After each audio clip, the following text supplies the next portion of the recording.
All right, guys, let me go ahead and preface with, I'm not feeling the best right now. I'm feeling a little bit under the weather, and I know the isolation isn't perfect on the camera right now. I just got the shower, not feeling super good. I ended up not going to the gym today whenever it was supposed to be my leg day, and I just think that it's best for me to take a rest day because I think it'd be counterintuitive towards what my goals are. But I do think there are times when you should rest for optimal growth, but you shouldn't rest for your development in that habit. But I'll touch on that in a second. The main topic for today is dying to the flesh. And I've touched on this before. I did it very briefly, and I didn't go into much detail. And again, I'm going to try to go into some detail, but I don't think I'm going to obviously cover all the points that I'd like to, especially with me trying to do this in one take. And I'm imperfect, so this is going to be not perfect. Firstly, I just want to start with I think a lot of people have a big misconception on what dying to the flesh really is. And if you're not a Christian, you probably have heard it. No matter who you are, I'm sure you've heard that term before because it's very popular in Christian culture, and just I've heard it everywhere. You've probably heard it from your pastor, from whomever.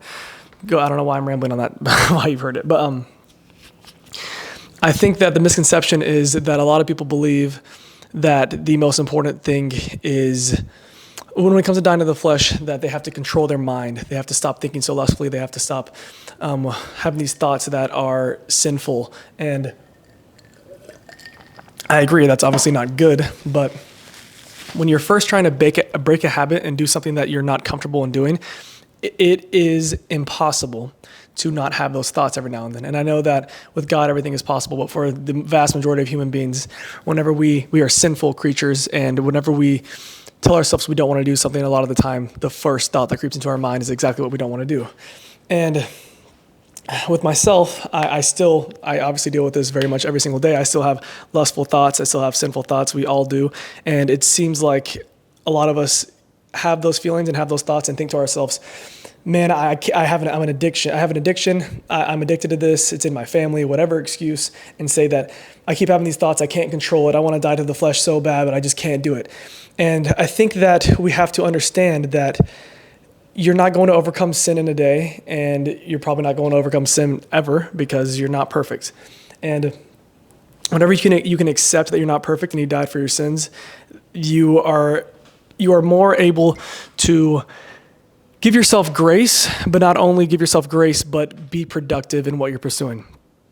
So with what I was saying earlier, actually, I don't want to touch on that yet. I'm gonna try to do this in one take, but if I have some cuts every now and then, and it's because I think I feel strongly about this message and I want to come across in a way that makes sense and is directed good. So if I do have a cut where I cut myself off, or it's not a straight shot, I wish I could do that. I'm not there yet, but hopefully I will be. So probably going to be a cut right here. Okay, with dying to the flesh, the reason that I think that this is talked about so much and the reason that it is so important and mentioned multiple times in the Bible is because it is the key to not only fulfillment, but just feeling better as an individual. And whenever you can accept that your mind isn't going to follow what your body does at first, whenever you're first trying to break a habit, the main thing you need to focus on is dying to the flesh. And what that means is whenever I have a thought that is maybe lustful, or I'm craving a certain food or something along those lines, my first thing I'm going to do is an action that reflects what my mind is. And it's a lot easier to not grab my phone than it is to not have a thought that's lustful. So I'm going to have lustful thoughts basically no matter what. It's not something I can really control, but I can control not grabbing my phone. And if I can't control myself when it comes to grabbing my phone, an example for this would be my girlfriend gave me one of those little bricks that you touch your phone to, and it disables all the apps that you don't want yourself to be distracted by. So even whenever I wanted to not be as lustful in those moments, the way that I was able to actually deter myself was by making it more difficult for me to access the things in my phone. Because whenever she first gave me that gift, I was like, I don't really get on social media that often. I don't really use my phone too much. I don't have high screen time, whatever. And then I caught myself very often just like being in the middle of a conversation and then bam, like I'm on Instagram or I'm on TikTok or I'm on YouTube or whatever. And I just found myself consuming, or not even consuming, I found myself noticing how much I used to consume and how normalized I made it in my everyday life and didn't even recognize how much I was doing it. So when I did that, and when I realized how much of an issue it really was for myself, I started breaking my phone every day before work. And the reason I did that is because when I have lustful thoughts creep up that I cannot control, the way that I deter that is by saying,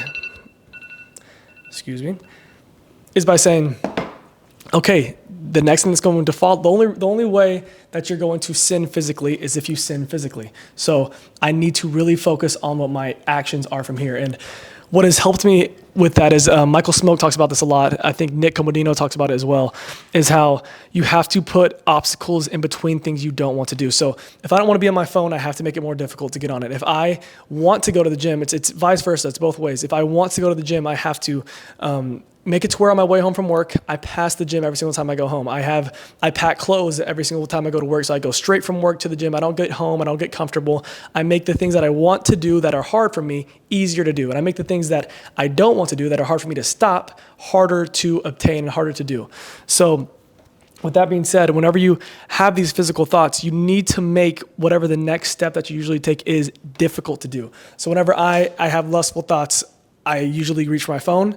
Now I have these binders set in place to make it to where it's that sometimes that realization or that moment where you say, like I was about to do that, not even thinking, it is a lot easier to have that something that breaks the habit, something that breaks the routine, to where it's not something that you're consistently doing and mindlessly doing it, because I think we do a lot of things mindlessly and we assume that we're not capable of dying to the flesh because we just do things without even thinking, but we're incapable of controlling what our brain thinks about for the vast majority of the time. So once you get better at dying to the flesh and controlling what you do hands-on, I think that you will be a lot better at controlling your mind in the long run, and your mind will not get to those places after you build a habit of not doing those things. Back with what I kind of opened with, I was talking about how I don't feel great right now, and I decided to not go to the gym. If you're somebody who is early in their gym venture and you just feel sick, like a little bit achy, not great, but you have like a cold, then still go to the gym. Still go to the gym and keep that habit going. And don't go in there and kill yourself. Don't go in there and push yourself extraordinarily hard. But go in there, walk on the treadmill for 10 minutes. Keep that habit going. If it's not your normal day off, do not take that day off. But I understand that is counterintuitive because it's not great for optimizing your growth in the gym, and it's not healthy for you. You might recover a little bit slower, but I think it's important to keep that habit in the same way that I right now do not want to record because I'm not feeling great. I want to just go lay in bed. I want to just doom scroll. I want to do things that are comfortable. And I think that it probably would be more optimal for my health if I was just lying in bed right now, if I was taking multivitamins, getting liquids in, and just being very comfortable, maybe even going to sleep early tonight. But I need to take the time to record this and edit this because I want this habit to continue going. And I'm not like bedridden. I don't have the flu. I just have a little cold. I don't feel great. And in the same sense, I think if you're trying to keep a habit and there's something that might deter you off of your path, it's there for a reason. And if it's not going to really harm you, then I think that it's important to still pursue what you're doing. I kind of was all over the place with that message. I hope it made at least a little bit of sense. I'm definitely going to talk about dying to the flesh more in the future because I want to have actual prompts and topics, but I want to also, today I wanted to push myself a little bit more, and I had a prompt set up on my computer and I kind of glanced over it before this, and I wanted to just try to freeball it and make as much sense as I could. I know I had one cut in there, but for the most part, I think I'm pretty proud of myself. I did pretty decently.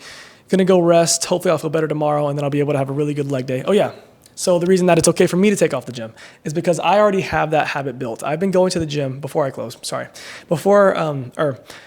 already been going to the gym consistently. I have that habit built. It's something that's embedded in me now. So whenever I'm not feeling great, I know that if I miss a day from the gym because I'm not feeling well, I am able to hop right back in that routine with no issue because I am far along in my journey of that habit building routine, or that routine that I'm trying to build.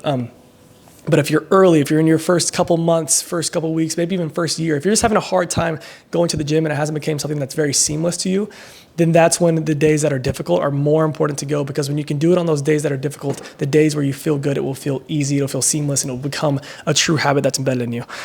That's what I wanted to get back to. So yeah, this message has been all over the place. I think I covered the majority of what I wanted to, but if you guys want to die to the flesh, you have to set these deterrents in front of what you want to stop doing. You have to give yourself you have to give yourself hoops to jump through in order to make what you're trying to do more difficult or what you're trying to do easier. That's confusing. I think it made a little bit of sense though. Thank you guys so much for watching. Have a blessed one.